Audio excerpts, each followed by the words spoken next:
오늘 하나님의 위로와 은혜가 오늘 예배하는 여러분의 삶 가운데 함께하기를 간절히 소원하고 축복합니다. 여러분, 선물 받아보신 적 있으세요? 선물하면 뭔가 기대가 되고 기쁘기도 하고 즐겁고 이렇습니다. 요즘은 선물들을 직접 주기도 하지만 택배나 이런 걸 통해서 우리가 이렇게 받잖아요. 그래서 택배가 언제 오나 조회도 해보고 또 이렇게 올 시간이 되면 기대도 되고 또 그것을 받을 때 기쁩니다. 근데 우리가 정말 좋은 선물은 뭔지 아세요? 최고의 선물이 뭔지 아세요? 여러분은 그 최고의 선물을 받으신 줄로 믿습니다. 전혀 감이 안 오세요? 무슨 선물을 받았나? 여러분, 오늘 우리가 성탄을 맞이하면서 대강절 기간 동안 우리가 계속해서 말씀을 나누면서 예수님이 이 땅에 왜 오셨는가, 우리의 죄를 구원하시기 위해서 이 땅에 오셨는데 그걸 묵상하다 보면 정말 내가 얼마나 큰 선물을 받았는지, 얼마나 최고의 선물을 받았는지 우리는 깨닫게 되어지고 알게 될 줄로 믿습니다. 오늘 본문에서도 우리가 특별히 더 그 부분을 좀 부각하여서 우리가 나누려고 합니다.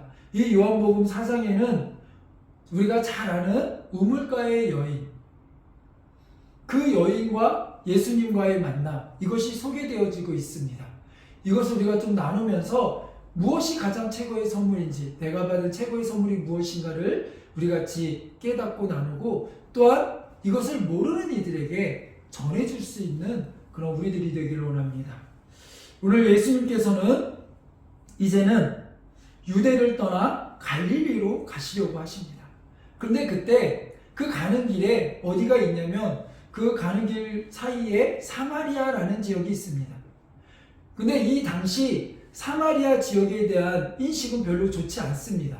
많은 사람들이 사마리아인들을 멸시하고 경멸하고 말을 섞지도 않고, 가는 길 사이에 사마리아가 있으면 그 지역을 관통하면 더 빨리 갈 수 있음에도 불구하고 일부러 그 지역을 피해서 우회해서 돌아갑니다.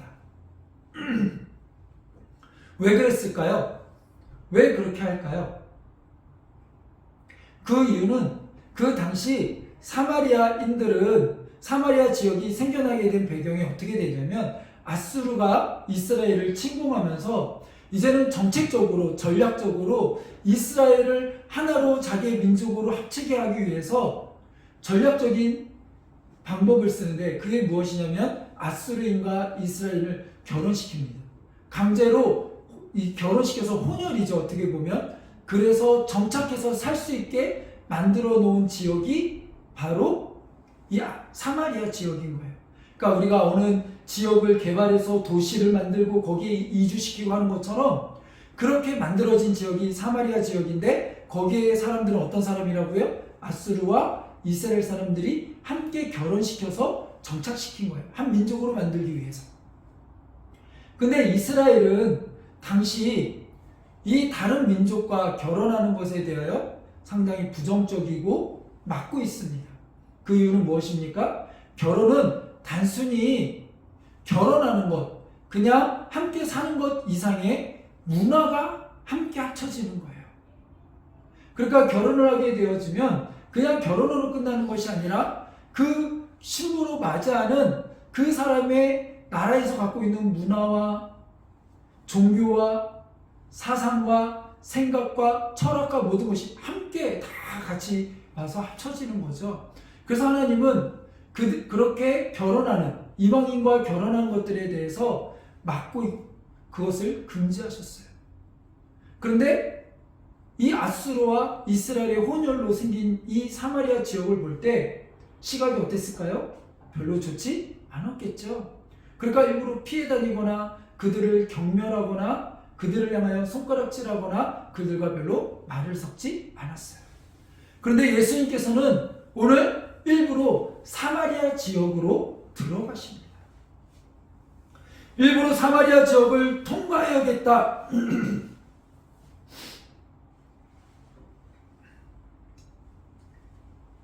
오늘 4절을 보니까 뭐라고 이야기합니까? 사마리아를 통과하여야 하겠는지라. 예수께서는 의도를 가지고 그 사마리아 지역을 지나가고 계시는 것을 보게 되어집니다. 그리고 사마리아 지역을 지나 이제는 야곱의 우물이 있는 우물가에 가서 한 여인을 만나게 되었습니다. 근데 이 여인이 물을 뜨러 오는 시간이 언제냐면 바로 6시쯤 되었더라라고 이야기합니다. 근데 이 6시에 시간이 우리가 잘 감이 안 오잖아요. 여기다 플러스 6을 하면 우리의 시간하고 맞춰집니다. 그러니까는 즉 6시니까 플러스 6 하면 어떻게 해요? 정오. 아주 뜨거운 시간. 그 시간이에요. 그러니까 낮 12시에 물을 뜨러 오는 거예요. 근데 우리나라는 사시사철이 있으니까 정오하면 뭐 좋은 시간이지 이렇게 생각할 수 있지만 이 당시 이 팔레스타인 지역에서의 12시는 햇볕이 너무나도 뜨겁고 힘들어서 잘 움직이지 않습니다. 해가 좀 떨어지거나 해가 조금 약해질 때 그럴 때 움직여요. 우리가 좀 뜨거운 지역, 열대 지역이나 이런 데 가보면 뭐 예를 들어서 필리핀이나 사이판이나 이런 데 이렇게 선교를 가보면 역시 마찬가지로 아침하고 새벽부터 사람들이 많이 움직이고 저녁 늦게 많이 움직여요. 왜요? 낮에는 더워서 잘 못 움직이니까. 낮에는 주로 에어컨 빵빵히 틀고 거의 실내에서 지내지 특별한 일이 있지 않는 이상 낮에 잘 사람들이 움직이지 않습니다. 그 이유가 왜 그래요? 너무 뜨거우니까. 역시 이 당시도 마찬가지예요. 너무 뜨거우니까 잘 움직이지 않습니다. 근데 이 시간에 한 여인이 와서 물을 뜬다는 것은 어떤 의미일까요? 어떤 의미일까요? 그거는 이 여인이 왕따이거나 스스로 따가 되거나, 요즘 표현을 하면 일부러 이 당시에는 수도가 아무도 없어요. 집집마다 수도가 있는 게 아니에요. 그렇기 때문에 물을 길러 온다는 것은 그곳이 또 하나의 공동체를 형성하고 또 이야기를 나눌 수 있는 커뮤니케이션의 한 중요한 장소이기도 합니다. 마치 우리나라에서는 옛날에 빨래터, 왜냐하면 전부 다 세탁하고 이런 곳이 없으니까 우물이나 이런 것들이 있는 때로는 개울가라든지 그런 곳이 함께 모여서 아낙네들이 모여서 빨래도 하면서 같이 많은 이야기와 정보를 공유하고 나누는 그러한 장소라는 거죠. 그렇기 때문에 특별한 일이 있지 않는 이상은 모두 다 그곳에 함께 모여 물도 기르면서 이야기도 나누고 정보도 공유하고 그런 커뮤니케이션의 장소가 바로 우물이에요. 물이에요. 그런데 그곳에 아무도 오지 않는 그 시간에 나타났다? 뭔가 평범하지 않은 거죠. 그러니까 이 여인은 스스로 다른 사람들을 만나기를 꺼려하든지 아니면 그들 사이에 이미 손가락질을 받거나 그들에게 따가 돼서 그들을 피해서 혼자 지금 이 아무도 없는 곳에 와서 물을 깃고 있는 것입니다. 그런데 이 여인에게 주님은 다가와 말씀하십니다. 물 준다. 물 준다. 이 여인에게는 이와 같이 다가와 자신에게 물을 달라는 이 이스라엘, 이 유대의 남자가, 이 유대의 청년이 평범해 보이지 않습니다. 이거는 평범한 사건이 아니에요. 뭔가 이상한 사건이에요. 이상한 사건이에요. 그래서 사마리아 여인인 이 여인이 묻습니다. 보통 유대인들은 사마리아인을 상종하지도 않는데 왜 당신은 나에게 말을 걸어옵니까? 물을 달라 합니까? 이렇게 이야기하는 거죠. 이때 주님의 답변, 중요한 답변이 바로 이것입니다. 오늘 이것이 오늘의 주제이기도 합니다. 오늘 설교의 주제이기도 합니다. 자, 잘 보세요. 예수께서 대답하여 이르시되 뭐라고 얘기했어요? 내가 만일 하나님의 선물과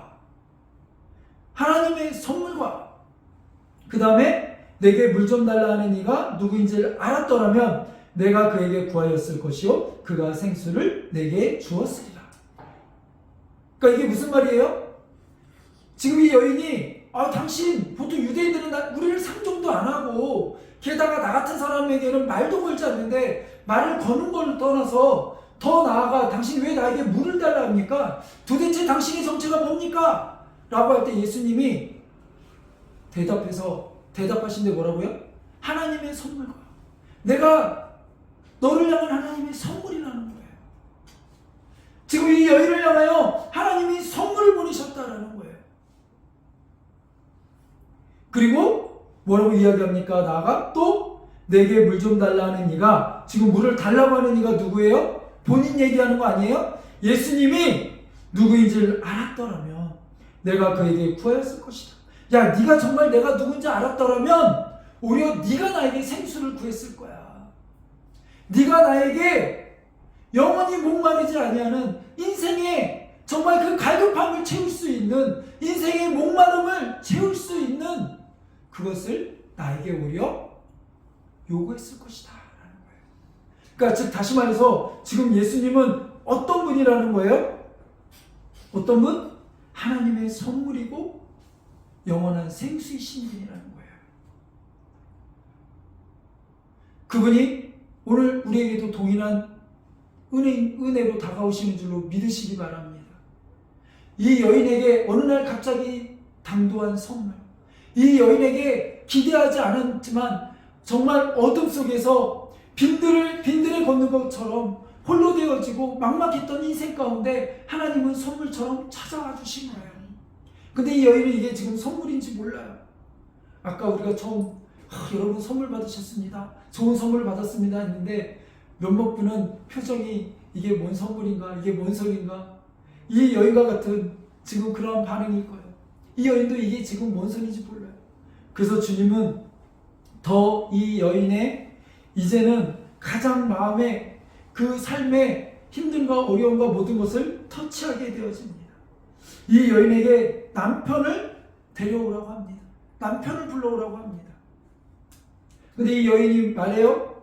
뭐라고 얘기하냐면 나는 남편이 없습니다. 남편이 없습니다. 왜 하나님 뜬금없이, 왜 예수님께서 뜬금없이 이 여인에게 남편을 데려오라고 했을까요? 어떻게 보면 이것이 이 여인의 가장 공허함에 그 뿌리 내리고 있는 그러한 현실이고 삶의 어려움이고 궁핍이고 공고함이고 두려움이기 때문에 그럴 수 있습니다. 가장 공허함과 본능적인 생존 욕구와 같은 그러한 문제이기 때문에 그럴 수 있습니다. 이 여인이 이제는 이야기합니다. 남편이 나는 없습니다. 그러니까 예수님이 그 말이 맞다. 그러니까 예수님이 다 알고 있었다는 얘기죠. 근데 물으신 거예요. 왜요? 이 여인에게는 사연이 있는 거예요.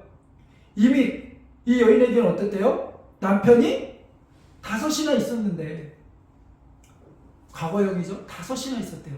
그러니까 이미 남편이 5명이 있었대요. 그러면 오늘날로 따져도 사실은 남편이 5 있다는 거 평범한 거 아닙니다. 왜냐면 결혼 연령기를 따져보면, 정년기를 따져보면, 그죠? 보통은 이 당시에는 좀 뭐 일찍 결혼했다 치더라도 보통은 뭐 10대 후반에서 뭐 20대 초반에 결혼하지 않았겠어요? 그러면 벌써 5명이면 1년씩만 잡아도 5년이고, 그죠? 이게 평범한 게 아니에요. 오늘날에야 뭐 이혼하고 뭐하고 이런 것들이 또 물론 나름대로 쉽지는 않겠지만 그래도 이렇게 빈번하게 일어나고 있고, 사회적인 통념상 이혼에 대하여 그렇게 요즘은 많이 관대하고 그것들에 대해서 흠이되지는 않는다고 하지만, 그래도 이런 시대에 사는 사람들 중에도 5번 이혼했다? 쉽지 않을 거예요. 그죠? 근데 이 당시에 이 여인이, 지금 이 여인에게 남편이 몇 있대요? 5 있대요.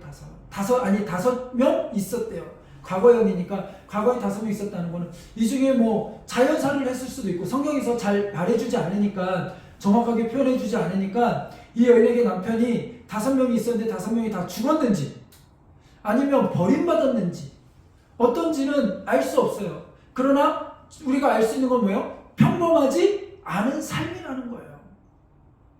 다른 사람들의 가시거리가 되기에 충분한 거리라는 거죠. 그러니 우리가 아까 이 여인이 왜 한낮에 그 뜨거운 태양을 맞으며 왜 이 여인은 물을 길러 왔을까? 사람들의 시선을 피해서 왔을까? 우리는 잘 알 수 있겠죠. 이 여인은 5명의 남편을 거치면서 그의 삶은 어땠을까요?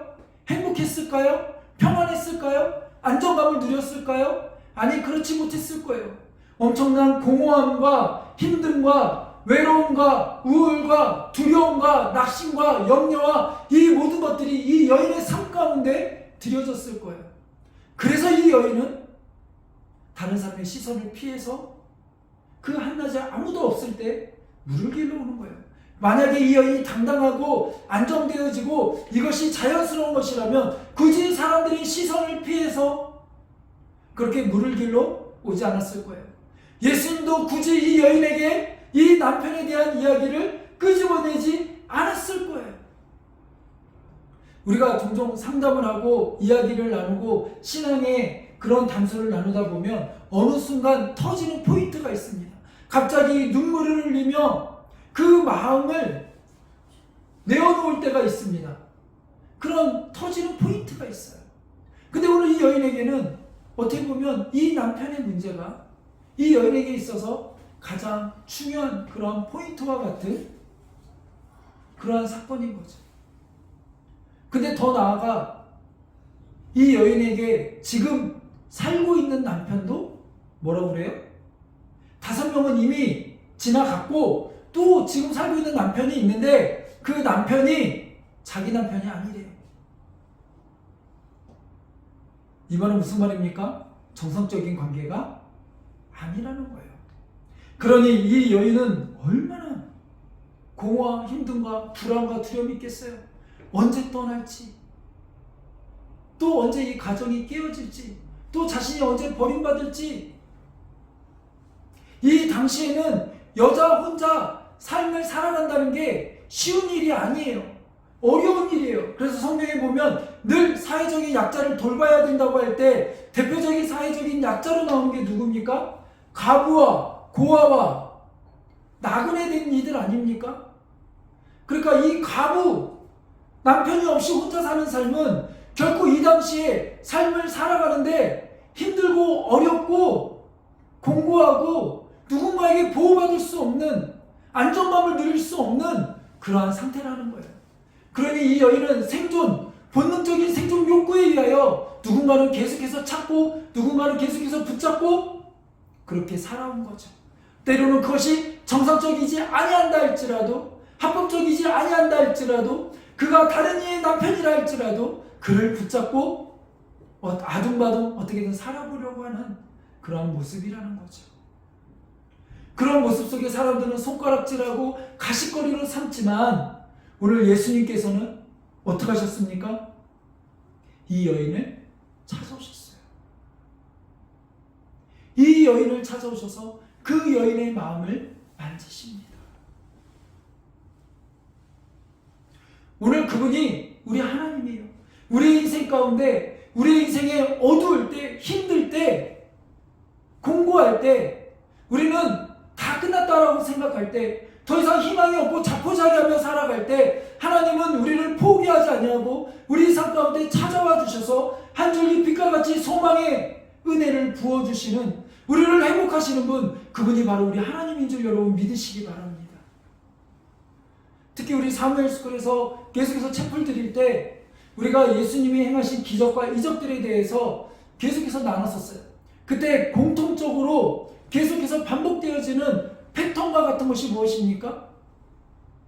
힘들고 어렵고 내가 해결할 수 없는 병들고 때로는 내 자녀가 죽어가고 내 하인이 병들어서 어떻게 해결할 수 없는 그러한 공고함과 힘듦, 두려움, 낙심됨, 이런 것들이 나의 사회적인 지위와 체면 모든 것들을 내려놓고 예수님께 나와 엎드리게 된다는 거죠.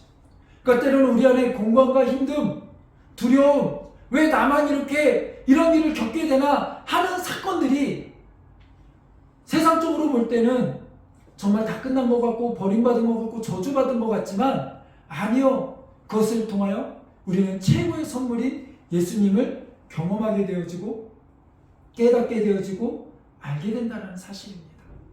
그래서 성탄절 최고의 선물은 누군지 아세요? 예수 그리스도예요. 하나님께서 이 여인을 향하여 최고의 선물인 예수 그리스도를 보내주신 것처럼, 생수의 근원이신 예수 그리스도를 보내주신 것처럼, 그래서 아까 10절에 뭐라고요? 너를 향하여 하나님의 선물이다. 내가 하나님의 선물이다 얘기하잖아요. 그분이 바로 여러분의 선물인 줄 여러분 믿으시기 바랍니다. 하나님은 우리에게 그렇게 선물을 보내주셨어요. 이것이 오늘 우리 안에 고백되어야 될 줄로 믿습니다. 이 성탄을 준비하며 맞이할 때 우리 안에 이 기쁨과 이 확신이 없다면, 이거에 대한 근거한 믿음의 고백이 없다면 우리는 성탄절이 그냥 헐리데이처럼 그냥 놀기 좋은 그런 하루, 쉬는 날 하루, 그냥 우리끼리 즐기는 하루, 아니면 성탄을 준비하면서 힘들고 어려운 하루, 낙심된 하루, 그냥 때우는 하루가 될 거예요. 올해도 여김없이 성탄을 준비하며 발표를 준비하며 왜 이런 걸 해야 되지? 그냥 힘든 하루로 끝나버릴 수 있어요. 그러나 여러분 기억하십시오. 우리가 이 성탄에 왜 이렇게 기쁘게 축제를 누리고 왜 이렇게 선물을 서로 나누고 선물도 주고 이렇게 축복하며 은혜를 나눕니까? 성탄절의 주인공인 이 성탄의 주인인 예수 그리스도 그분 자체가 우리에게 주신 하나님의 선물이기 때문에 그래요. 그분의 탄생 자체가, 그분 자체가 은혜의 선물이에요. 누가 누구에게 주시며? 하나님이 우리에게 주시. 그것을 여러분 기억하시기 바랍니다. 그래서 그것을 기념하며 우리가 서로 선물 교환도 하고, 또 우리가 평소에 마음을 표현하지 못했지만 전도의 대상자들이나 우리의 이웃들에게 선물 대신, 최고의 선물 대신 예수 그리스도를 전하고 나누는 거예요.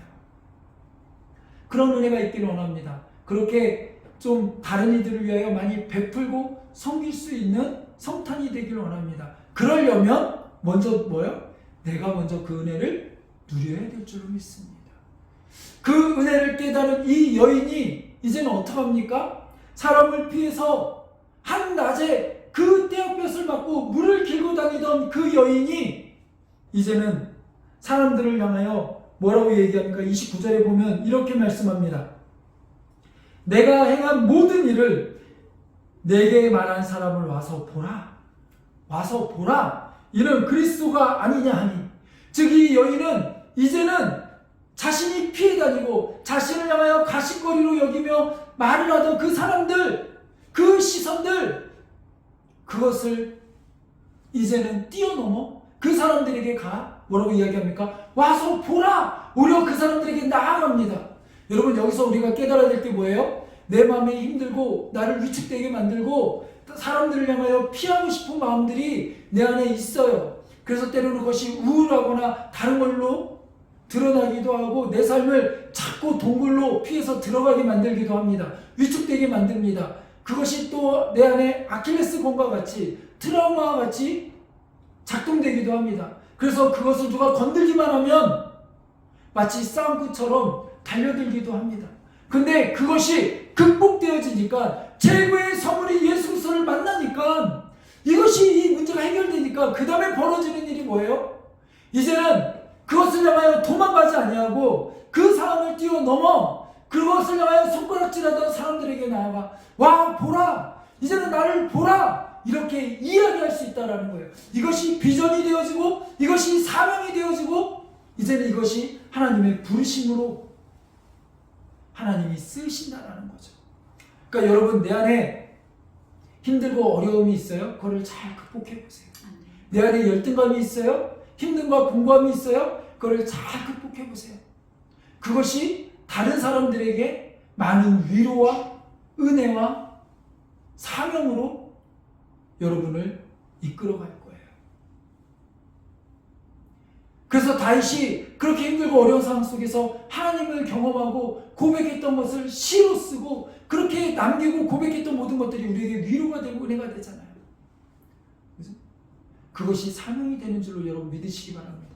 사명은 그래서 하나님으로부터 오는 거고요. 하나님과 관계 속에서 있을 때 그 사명의 문제가 해결되어지고 비전의 문제가 해결되어지는 거예요. 젊은이들 내가 뭘 할까? 여러분 뭘 할까 고민되죠? 하나님 여러분 어떻게 부르셨는지 궁금하죠? 여러분이 가장 아파하고 힘든 부분 그 현장과 그 상황 속에 하나님은 부르셨어요. 그 얘기는 뭐예요? 거기에 우리의 삶의 비전이 있다는 거예요. 기도하며 이것을 잘 극복하시기 바랍니다. 이 여인이 말합니다. 내게 있었던 모든 일을 아시는 이분은 진정한 메시아다라고 이야기해요. 이 메시아를 와서 보라고 이야기합니다. 그 이야기에, 그 소리에 사람들이 막 몰려들기 시작합니다. 도대체 무슨 일이야? 호기심과 도대체 저 여인에게 무슨 일이 있었던 거야? 궁금증에 사람들은 몰려들기 시작합니다. 그리고 예수님은 이틀 동안 거기에 더 유하시면서 거기서 사람들에게 복음을 선포하십니다. 유대인들은 손가락질하고 피해 다니고 너희는 하나님의 자녀가 아니야라고 외면하며 거절했던 그들을 향하여 주님은 찾아오셔서 선물같이 그들 가운데 오셔서 그들과 이틀을 더 유하시며 그들의 삶 가운데 복음을 선포하십니다. 그랬더니 어떤 일이 벌어집니까? 42절에 이런 일이 이렇게 고백합니다. 42절입니다. 그 여자에게 말하되 이제 우리가 믿는 것은 내 말로 인함이 아니니 이는 우리가 친히 듣고 그가 참으로 세상의 구주인 줄 알미라 하였더라. 아멘. 이제는 우물가의 여인을 향하여 그 사마리아 사람들이 이야기하는 거예요. 야, 내가 처음에는 네 말 듣고 여기 왔지만 너가 신기해서 왔지만 이제는 내가 깨달았다라는 거예요. 이틀 동안 그 예수님의 말씀을 듣고 예수님을 경험하고 체험하니까 이제는 알게 됐다는 거예요. 무엇을요? 우리가 친히 듣고 그가 참으로 세상에 무엇인 줄 알미라? 무엇인 줄 안대요? 구주인 줄 알미라. 아멘? 구주인 줄 알미라. 누가요? 예수님이. 우리의 최고의 선물인, 우리에게 최고의 선물로 주신 그 예수님이 구주라는 거예요.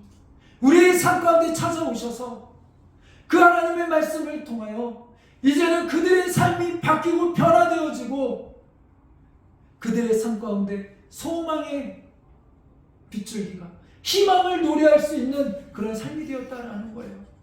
그렇다고 해서 오해하지 마세요. 갑자기 예수님 만나니까 통장 잔고가 마이너스에서 10억이 됐어요. 이런 거 아니에요. 상황은 똑같아요. 똑같이 계속해서 사마리아인들은 유대인들의 손가락질을 받고 사람들의 손가락질을 받아요. 때로는 우리의 삶 가운데도 사람들에게 드러낼 수 없는, 때로는 은밀한 여러 가지 부끄러움과 또한 감추고 싶은 열등감과 많은 것들이 있을 수 있어요. 그러나 하나님 앞에는 그 어떤 것도 문제되지 않아요. 주님은 이미 그 모든 것들을 우리 가운데 해결하셨고 우리의 삶 가운데 찾아오셨어요. 그 최고의 선물인 예수 그리스도를 믿기만 하면, 그리고 이제는 그 은혜를 누린 우리들은, 먼저 누린 이 여인이 이제는 다른 동네 사람에게 가서 와 보라고 선포했던 것처럼 그 사건을 통하여 그들도 누구를 경험해요? 처음에는 나 때문에 신기해서 왔지만 그들이 하나님을 경험하고 예수님을 경험하고 구원의 은혜를 체험하고 구주인 줄 알게 되었던 것처럼, 이 알면 지식의 알미 아니라 삶을 경험하고 체험으로 하는 그러한 알미예요. 오늘 한국교회 안에 이 은혜가 다시 회복되길 원합니다. 우리 교회 안에 이 은혜가 회복되길 원합니다. 우리 사회스쿨을 통하여 또 우리 함께하는 발달 심리 상담센터를 통하여 우리가 이 일을 회복하기를 원합니다. 상하고 아프고 희망이 없는 이들 가운데, 눈물바람 하는 이들 가운데, 때로는 상담을 하기 전에 기도만 해줬을 뿐인데 벌써 그 마음이, 그 상한 심령이 터져나와 하염없이 눈물을 흘리는 그런 심령들 가운데 이제는 구주이신 참 하나님이신 참 선물이신 예수 그리스도가 선포되어지고 회복되어지고 증거되는 역사가 있기를 원합니다. 그러한 일들이 회복되는 성탄의 역사가 있기를 원합니다. 그리고 하나 제언드립니다. 이제는 내 주변에 혹시 예수 그리스도를 믿지 않는, 때로는 이 여인과 같이 공부한 이들이 있습니까? 그들에게 우리가 직접 복음을 전하면 좋겠지만 또 그것 자체를 거부하는 이들도 있고 뭐 그렇습니다. 우리가 하나님처럼 막 신비한 능력이 있어서 그의 삶을 다 깨뜨릴 수는 없잖아요. 그러나 우리가 할 수 있는 거 하나는 있는 것 같아요. 와 보라라고 외치듯이 선물을 준비했으면 좋겠어요. 성탄 선물을 준비해서 그들에게 보내줬으면 좋겠어요. 내가 받은 최고의 선물 예수 그리스도를 줬으면 좋겠지만 그 마음을 담아 기도하는 마음으로 잘 포장해서 그것을 잘 전해줄 수 있는 그런 선물을 나눌 수 있는 최고의 선물이 예수 그리스도를 그렇게라도 간접적으로라도 전할 수 있는, 직접적으로 전하면 더 좋겠지만 간접적으로라도 전할 수 있는 그런 기쁨의 성탄이 되기를 간절히 소원합니다.